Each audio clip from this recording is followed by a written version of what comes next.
A well-known and respected tech CEO, Dario Amodei, who heads a cutting-edge AI company called Anthropic, is raising alarms tonight about AI's potential impact on employment that could soon be felt. All right, so look, yesterday I made a video talking about how big tech is going to need melanin to upgrade their AI into AGI. And not just any melanin, not like synthetic melanin or not melanin that's grown in a lab. They are going to need the real deal, real authentic biological melanin from human beings. This is the only type of melanin strong enough or potent enough to satisfy their AI ambitions, to satisfy their technological needs. And after I posted that video, when I was looking in the comment section, I noticed a lot of people bring up Memphis. What's up, YouTube family? This video right here going to be a little bit different. It's going to scare a lot of people, and good. The purpose of this video is not to scare you, but it's to inform you. And if you get scared along the way, then so be it. At least you will be informed. What we're going to talk about in this video, a lot of people are already aware, but a lot more people are not, because they're NPCs. And for those of you who don't know, NPC stands for non-playable character. Essentially, the people you see in video games in the background that's just walking through life of no importance. They're not paying attention to nothing. They're just going by their day, just trying to survive. I'm gonna need y'all not to be an NPC. I'm gonna need y'all to start paying attention. And more than likely, if you follow this channel, if you watch this channel, you're already not an NPC. I already know you're not. You don't have to tell me. You are already paying attention. You're noticing things. But we got to talk about AI. We have to talk about AI because the world that we know it and the way we see the world today will not be the same world in 3 years. I was going to say 5 years. Like, it's not even going to take that long. Maybe not even in 2 years. The world is going to be a completely different place. And I don't need some fancy editing in this video to get that point across. There's many different layers and many different perspectives we could take when talking about AI. But I want to start off just talking about jobs. I mean, you're looking at a person with, a master's degree. We've talked about that on the channel. But a lot of you all are tuning in here recently. You're new to my content. You're new to the channel. Appreciate the support. I have a master's degree from, one of the most prestigious schools in the country and definitely in the state of Arkansas. It's called the Clinton School of Public Service. It's President Clinton School. And I do YouTube full time. I've even worked for the Rockefellers before. A lot of you all don't know that. That's a conversation for another day, or maybe not. I gotta figure out what I'm allowed to talk about and what I'm not allowed to talk about without facing legal ramifications. But I do YouTube full time, and what I'm sharing that to say it's many things about the industry, the working industry, that I don't like. A lot of people don't like, but you got to feed your families. But a lot of people are struggling to get a job, even the ones that they don't like. Jobs are becoming harder and harder, more and more difficult to come by for a lot of people, despite the fact that a lot of jobs need people. So there's a disconnect here that's happening, right? But it's going to become a lot worse over the next couple of years. And that's even for people that's going to college. There's going to be very few degrees that's going to be able to, like, we got a lot of pointless degrees now, but a lot of degrees that in a million years we thought would always be worth something. I'm telling y'all, in the next 2 years, they won't be. So I'm not discouraging people from going to college. I just want people to be mindful. I want people to be mindful because people are not realizing AI is moving fast. Really, really fast, and it's scary. We've even talked about Elon Musk on this channel many times. A lot of you all are newer to the content, so I'll tag him here. I believe it's here. I'll tag him some of my Elon Musk videos, and maybe I can repost some of those to Patreon. Which reminds me, if you are not yet a member of the Patreon, link is in the description. Please consider becoming a member, as you will have access to many videos you cannot find here on YouTube. Because I hate reposting old videos on YouTube for newer people to find, but we've talked about Elon Musk and his history, his background, some of the intentions he has when it comes to transhumanism. If you don't know what that is, you should look that up. Him trying to implant chips into, human brains, and he's trying to merge AI or merge robots with human, which I think is completely demonic. I think you should not be infiltrating with God's creation the way that they are planning to, that being Elon Musk. We could take that angle, but I want to first focus on the jobs. We need to prioritize the trades. And I'm telling y'all, in 2 or 3 years, having a trade like our electricians and our plumbers, that's going to become one of the most valued and one of the most essential jobs like never before. Because that's going to be the one thing AI may not be able to take over, at least not right away. But a lot of these jobs a lot of people's jobs are going to be replaced by AI. It is. I mean, it's already happening, but it's going to happen at a rapid speed over the next couple of years. And I just don't want people to be caught off guard, because the country, specifically America, we're going to have to do something about it. And what I mean is there's no stopping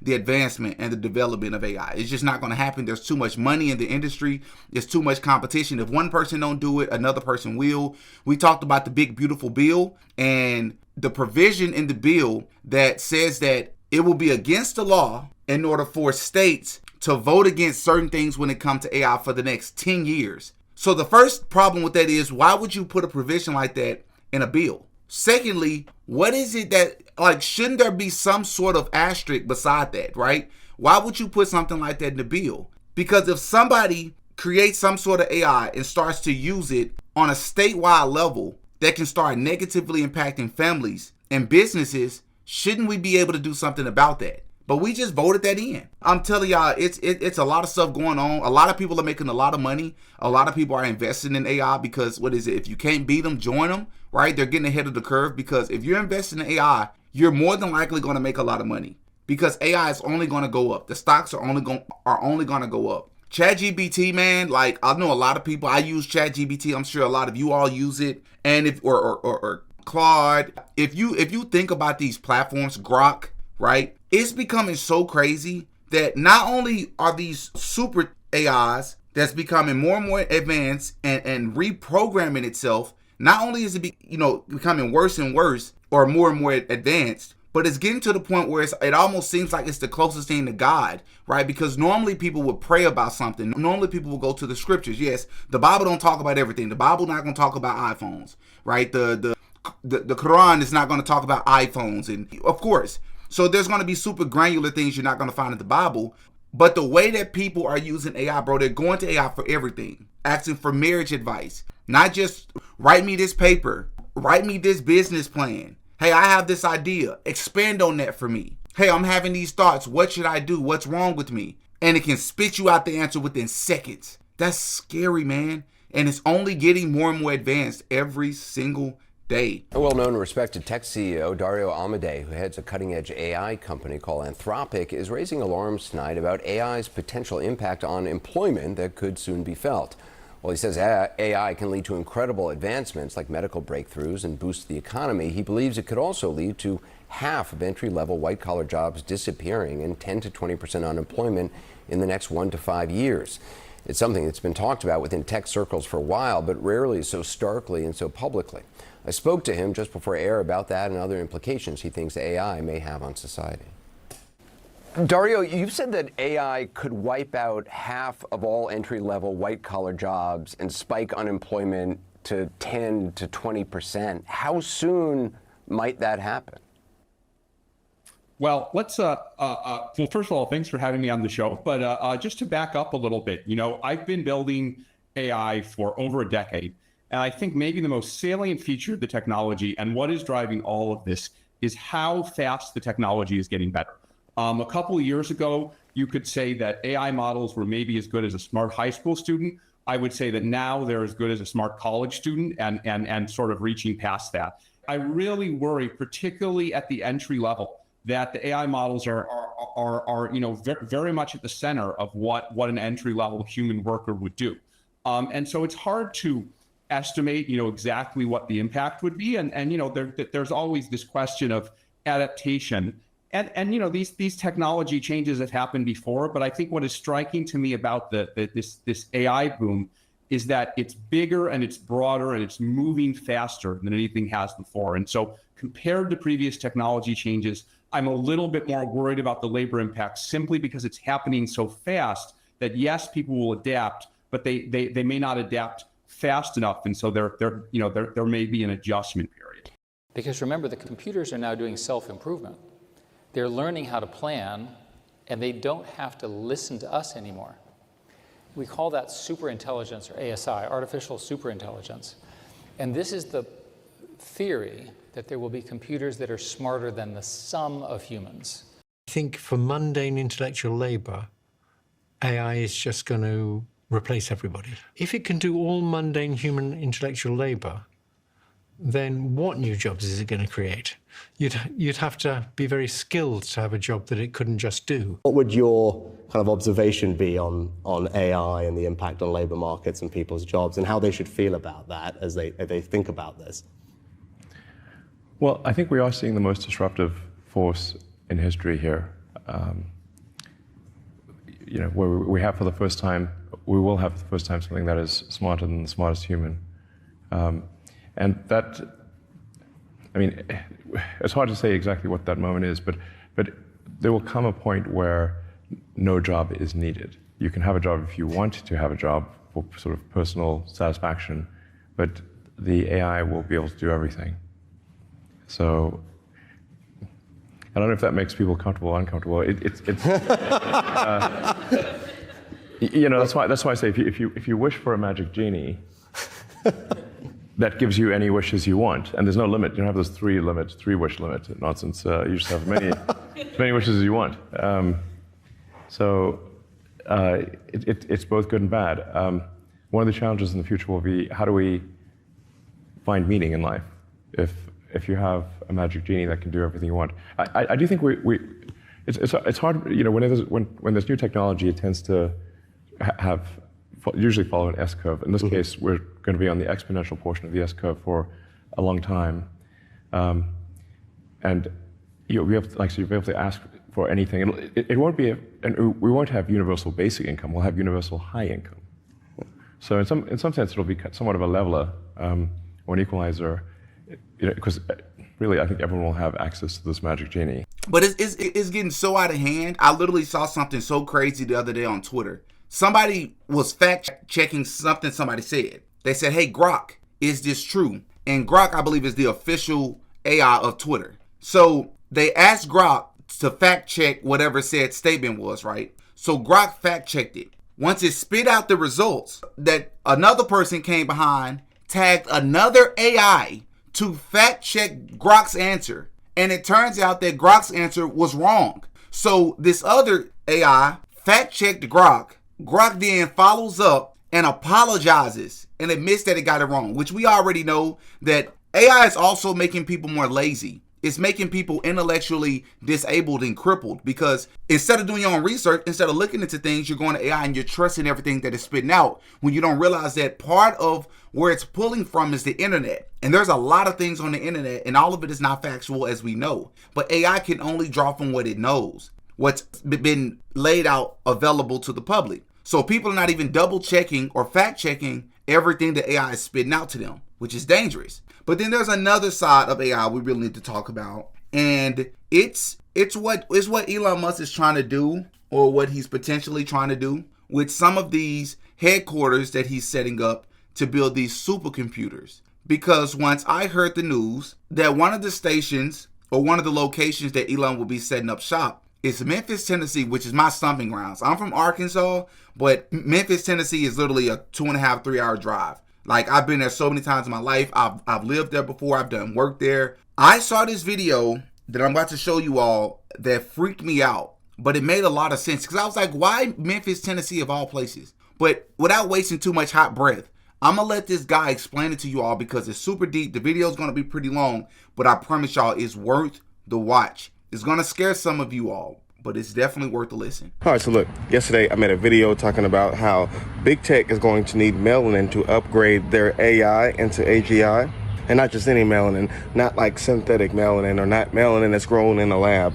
They are going to need the real deal, real authentic biological melanin from human beings.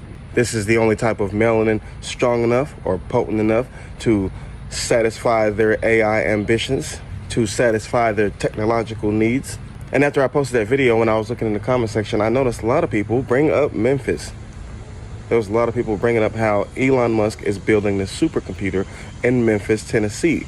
And it got me thinking, there is a lot of melanin in Memphis, Tennessee. So I wanted to make this video today to bring awareness that melanin extraction is a real thing, and why the people of Memphis, Tennessee should be worried about it, and why other people who live around these data centers should be worried about it. So let's get into it. Let's start with a question. Now you have to ask yourself, why would Elon Musk, the richest man on planet Earth, build a godlike computer, not in Silicon Valley, not in a global tech capital, but in Memphis, Tennessee, a city that is not known for tech, but a city that is more known for poverty, for struggle, for soul, a city that is nearly 70% black? That's a lot of melanin. And what if I told you that this choice wasn't random? And what if I told you that this was not about geography? But what if I told you this decision to build these AI facilities, or this one particular AI facility in Memphis, Tennessee, was a decision based on biology? What if he needed access to the melanin? Now, I am aware that a lot of people don't realize that melanin extraction is a real thing and has been a real thing for at least 100 years. You can Google it. In the 1920s, a man named William J. Young published a paper about melanin extraction that I don't think a lot of people have seen. But in these papers, he described how he extracted melanin, real biologically sourced melanin, from human skin, specifically Aboriginal skin, and he proved it could be chemically isolated, stored, and repurposed. And all this since the 1920s. I did a video about this not too long ago. It's actually pinned at the top of my profile if you want to watch that video on melanin extraction. But I believe that it is William J. Young who opened up the door to what may be one of the most hidden sciences of the past 100 years. Nobody talks about melanin extraction, but it's been happening. And I know I've talked about it before, but I just want to go over it again. I want to go over why they want to extract this melanin. Because I don't think people still understand. People don't understand that melanin is not just a pigment. Melanin is a superconductor. It absorbs and converts light and radiation into usable energy. It stores memory like a biological hard drive. It regulates ion flow like neurochips. And it communicates on a quantum level. And I know to some people it might seem like science fiction, but there are studies, there are reviews by scientists who have shown all these things to be true. All you got to do is go on your computer, go on Google or whatever search engine you use, and look up melanin extraction. And don't just look up like the articles, like just regular media. I'm talking about look up the research papers. That's where the information is, in the research papers. So look, getting back on topic, if AGI, artificial general intelligence, is the holy grail for big tech, if AI needs more than just data, it needs life, it needs sensation, it needs consciousness, what better substrate than melanin to use?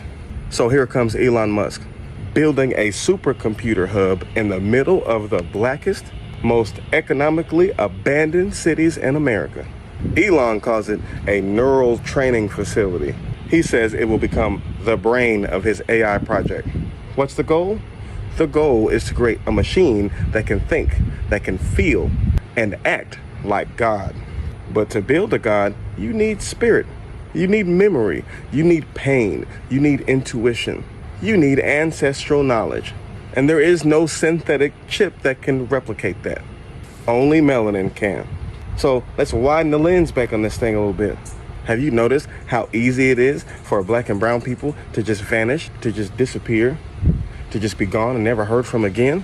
Memphis has one of the highest missing person rates in the South. Go look. Hundreds, at least 100 are reported missing every year.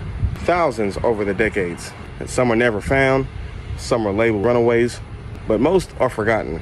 And you have to ask yourself, with all the tools that the government has, surveillance, all the drones, hell, even DNA tracking, how do so many people just disappear? How many people just fall off the face of the earth and none of this technology tracks it? Well, here's the theory. What if they're not being lost? What if these people are being collected? Which brings me to ICE. Let's talk about ICE. Now, ICE was originally designed for immigration control, but now ICE has upgraded into a militarized force that snatches people off the streets, specifically brown and black people off the streets. And it holds them in secret, privatized detention centers with no oversight, with no accountability. And in some cases, there ain't even no charges. In many cases, they just snatching innocent people off the street who ain't did nothing and throwing them in these facilities to never be heard from again. And one of those places is Alligator Alcatraz, which is essentially a remote detention camp surrounded by swampland, described by lawyers and whistleblowers as a black site. The President of the United States literally said that he wanted ICE to act like an army.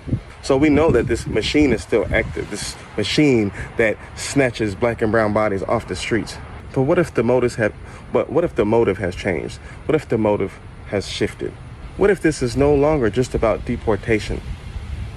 What if this is no longer just about immigration?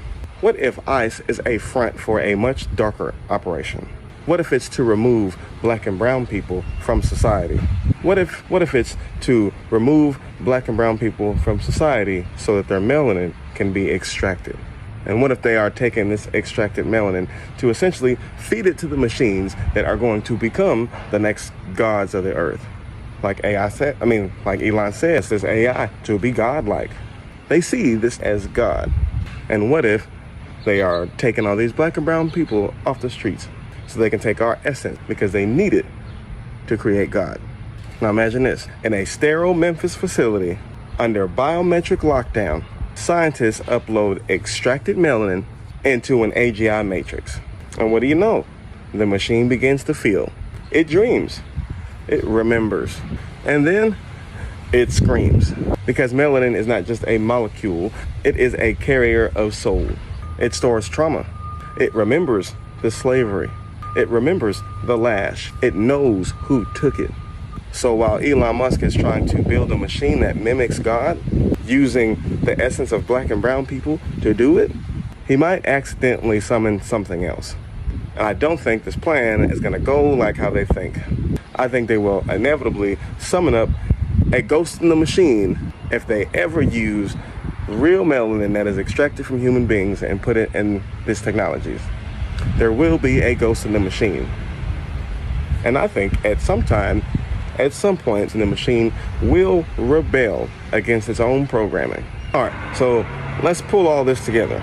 Elon Musk is building a godlike supercomputer in one of the blackest cities in the country. There is a century-old science that has proven that melanin can be extracted from the human skin. There is a growing number of people missing, especially from Memphis, Tennessee, and many of them are black and brown. There is a militarized immigration force that literally snatches the bodies of black and brown people off the streets. And they don't always tell people where they take them. They don't always tell us what happens to the people that they take.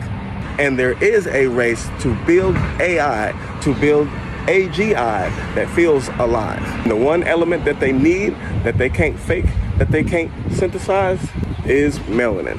That's the one thing that they need, but they don't have. So at a certain point, we have to ask ourselves, are we looking at a new kind of slavery? A weird type of technological cannibalism where the bodies of the oppressed become fuel for the machines of the elite. Because if melanin is the most valuable asset of the AI age, then black and brown people are walking resources. And these big tech companies are so desperate to evolve their AI. I think Elon Musk is so desperate to evolve his AI into AGI that I think they would be willing to accomplish their goals by any means necessary, even if that means extracting melanin from human beings. I don't know. This world is changing, and it's not like how the world changed with the internet. Like, that was pretty big, but this is different, y'all, because we already have cars that drive themselves. We have phones that we can talk to, and it talks back to us. We have devices that we can call out to and tell to play music, and we have, like my dog. Whenever we can program this Alexa device. When I'm gone from my house, if my dog starts barking for a said period of time, maybe if she's barking for more than 30 seconds, the Alexa device is programmed to then start talking to my dog. I don't want to sound like the old guy who's just out of touch, but the point is, we got to get ahead of the curve, because a lot of people are going to get left behind because they're not prepared for where the world is going. We need to pick up trades. You're going to have multiple forms of income. You're going to have to stay in tune, because the world, I'm telling y'all, some stuff is coming. And I just want people to be prepared. And I'm afraid that we're not going to be prepared. That's my biggest takeaway, because the older a person is, the more likely they're going to know very little about AI. So it's going to be incumbent upon us as the younger generation, and of course the generation that's younger than us, to educate those who don't know a whole lot about AI.